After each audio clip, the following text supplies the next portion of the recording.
भारत ने हमेशा अपने पड़ोसियों की मदद की है, चाहे श्रीलंका की बात हो, भूटान की बात हो, बांग्लादेश की बात हो, अफगानिस्तान की बात हो, नेपाल की बात हो या फिर तिब्बत की। लेकिन दूसरी तरफ चीन एक ऐसा देश है जो अपने पड़ोसियों को परेशान करने में लगा रहता है। इस बार तो हद ही हो गई।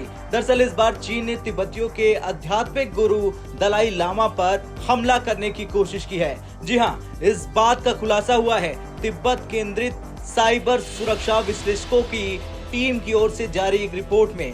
अब बिना देरी जान लीजिए कि क्या कांड कर रहा चीन तिब्बत के आध्यात्मिक नेता दलाई लामा के साथ। दरअसल रिपोर्ट में कहा गया है कि दलाई लामा के कार्यालय को निशाना बनाने के लिए चीनी हैकरों ने जासूसी रणनीति का यूज किया और इसका आधार क्या है ये भी जानना जरूरी है। तो जारी की गई स्पाईवेयर AA सर्विस नाम की रिपोर्ट में चीनी साइबर सुरक्षा फर्म आईसून से फरवरी में हुए एक विशाल डाटा लीक से मिली जानकारी के आधार पर चीन के खिलाफ दावा किया गया है। वैसे इसमें कोई दो राय नहीं कि चीन तिब्बत में किसी को अपना सबसे बड़ा दुश्मन मानता है तो वो है तिब्बती आध्यात्मिक नेता दलाई लामा।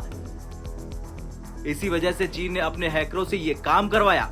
अब जरा वॉन न्यूज के दावे की बात भी कर लेते हैं, क्योंकि इसने भी दावा किया है कि चीनी हैकरों ने ये कांड किया है।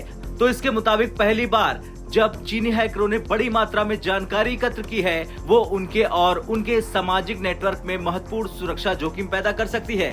फरवरी का डाटा डंप चीन की साइबर जासूसी और अन्य गतिविधियों के बारे में जानकारी से भरा था।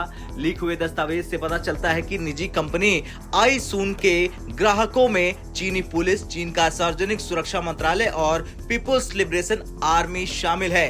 लीक हुई जानकारी में संगठन द्वारा उपयोग किए जाने वाले टूल और रणनीति और चीन में हैकिंग समूहों के बीच कनेक्शन का भी विवरण दिया गया है।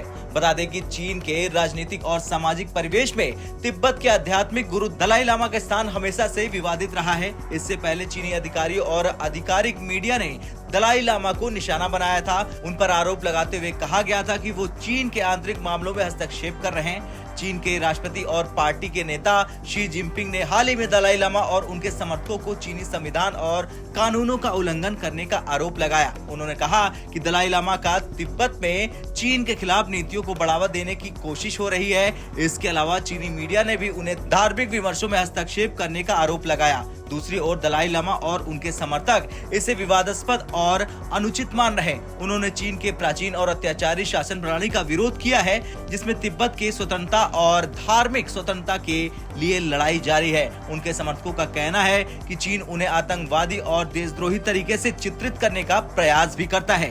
खैर, अब चीन की यह हरकत कैसी है, जरा आप भी बताएं।